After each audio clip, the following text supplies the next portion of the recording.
विधानसभा चुनाव की घोषणा के साथ ही झारखंड में राजनीतिक तपिश बढ़ गई है।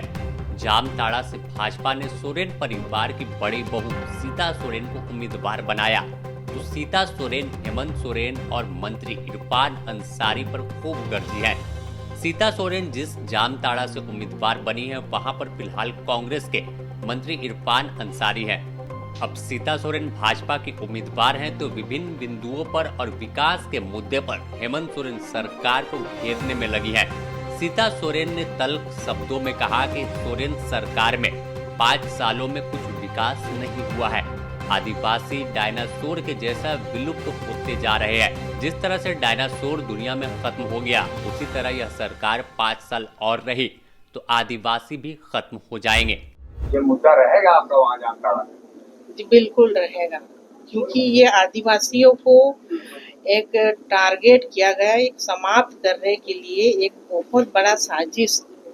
जो बांग्लादेशी जो घुसपैठी आ रहे हैं, आप क्यों आ रहे हैं सबको हम लोग जानते ही हैं। सीधा झारखंड के जो जमीन है, आदिवासियों का जमीन को कब्जा करने, आदिवासियों के जो हमारे बहनें हैं उनसे शादी किया जा रहा है, और इसमें पूरे तरह से हमारे जो संस्कृति है उस पर वार हो रहा है। तो आदिवासी घटे हैं, और जो बांग्लादेशी जो रोहिंग्या बांग्लादेशी है उनकी संख्या बढ़ी है, और आने वाले दिनों में एक बहुत बड़ी खतरे की घंटी है आदिवासियों के ऊपर। तो हमारे समुदाय को हमें बचाना है, नहीं तो फिर ये जो है कि एक जैसे डायनासोर जो एक प्राणी है जो विलुप्त होते हुए जो विलुप्त हो गए हैं, वैसे ही आदिवासियों की भी एक ये हो जाएगा। अगर ये जो बांग्लादेशी जो रोहिंग्या बांग्लादेशी को अगर हम यहाँ से भगाएंगे नहीं, तो यहाँ के जो आदिवासी की संख्या घट रही है और घटी है।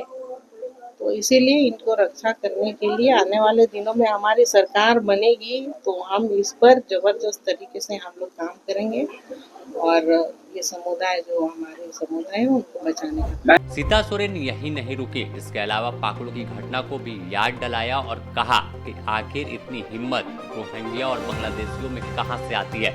आदिवासी खतरे में है। मंत्री इरफान अंसारी ने क्या किया? उनका क्षेत्र भी पूरी तरह से बदहाल है। इतना पता नहीं चला था उस समय, ये जो चीज था एक नजर नहीं आ रहा था। चल तो रहा था, लेकिन हमारे सामने वैसे कोई नजर नहीं आ रहा था। आप लोग जानते ही होंगे कि ये तो हाल फिलहाल में इसको देखा गया है, आदिवासियों के साथ जो हो रहा है। जो वहाँ पर जो पाकुड़ में जो घटना हुई, जो हमारे आदिवासी जो केकेएम कॉलेज के जो हमारे बच्चे हैं, तो ये घटना और जो गाय बथान में घटना हुई, तो ये घटना दर्शाता है कि जो कॉलेज के लड़के लोग हैं वो इस तरह की घटना से वो लोग भी त्रस्त हैं, और ऐसे ही एक सड़कों पर उतरने वाले थे। एक बड़ा योजना उन लोगों ने तैयार किया थी कि इस तरह का जो बांग्लादेशी गुट बेटी जो आ रहे हैं उनको विरोध करने के लिए। इन वक्त पर सरकार के टीम ने जो भी पुलिस वर्ग ने उनके ऊपर हमला किया।